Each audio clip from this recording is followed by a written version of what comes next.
मोमनाड है और मैं मेरठ से हूँ मैम। आप भी कंकरखेड़ा मेरठ से हैं तो सर को हम हाई कर सकते हैं सभी। जी सर। आप देखने में लुक वाइज तो बहुत सही लग रहे हो, फिट भी लग रहे हो, लेकिन जी इस परिवार में आने की वजह क्या थी? मैम, मेरा अनहेल्दीनेस थी। एक तो मेरा मैं जो है 15 सालों से करीबन डाइजेशन से बहुत था, मैं परेशान था बहुत ज्यादा। ओके। और उसी वजह से मुझे पाइल्स हो गई थी। ओके। और मेरा यूरिक एसिड और मेरा वेट भी गेन हो रहा था मैम, बॉडी का। और बॉडी का फैटी वेट भी लीवर। गेन हो रहा था और यूरिक एसिड भी हो रहा था, तो यूरिक एसिड फैटी की लीवर। वजह से क्या प्रॉब्लम थी आपको? क्या समस्या आ रही थी? समस्या ये है कि मुझे खुद को लग रहा था कि बड़ी बीमारी की तरफ मैं जा रहा हूँ धीरे धीरे। यानी कि खुद ने फील किया कि आप एक बड़ी समस्या की ओर बढ़ रहे हैं, है ना? जी मैम, कोई भी काम करते हुए मैम मन नहीं लगना, आलकस आना बॉडी में, वो नॉर्मल थी मैम मेरे साथ।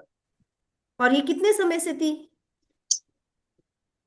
मैं भी जैसे जैसे एज बढ़ रही थी, और आप देख सकते हैं फोटो में भी, हाँ, देख मेरा रहे मुझे हैं। खुद फील हो रहा था कि मैं जो है मतलब हेल्दी नहीं रह रहा हूँ, और बॉडी मेरी धीरे धीरे बीमार हो रही है।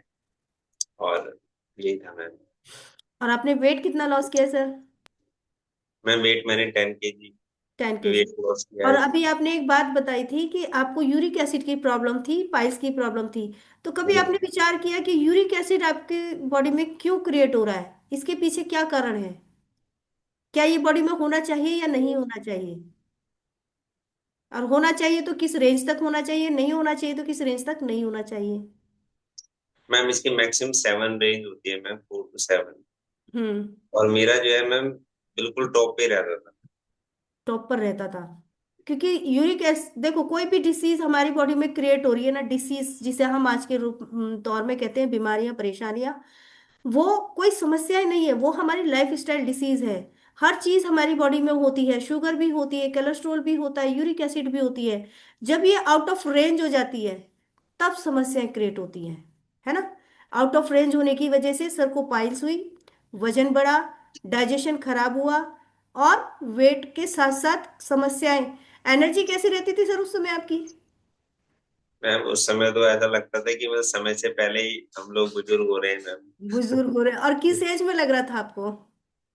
मैम ये 40 के बाद में सभी कहते हैं, मैंने यूट्यूब पे भी देखा था कि 40 के बाद में ये रहना चाहिए, ये रहना चाहिए, तो एक मन में वो बैठ जाता है कि हमें 40 के बाद कोई बड़ी बीमारी ना हो जाए। पर जी। अब मैं 46 का हूँ मैम, अब मैं अपने आप को फिट महसूस करता हूँ मैम। यानी कि एज फैक्टर ने प्रॉब्लम्स के बारे में बताया और वो आपने सोचना विचार करना शुरू करा, इसीलिए आपने जल्दी से, एक कहते हैं ना माइंड में अलर्टनेस, जी और मैम। इस परिवार में आकर उस अलर्टनेस से समाधान मिला कुछ आपको? हाँ मैम, बिल्कुल मिला मैम, तो मेरी सारी समस्याएं मैम सही हो गई। यूरिक मैं एसिड भी? काफी टाइम से मैम, 1 साल से ऊपर मैं आइडियल वेट पे हूँ अपने। आइडियल वेट पे 1 साल से?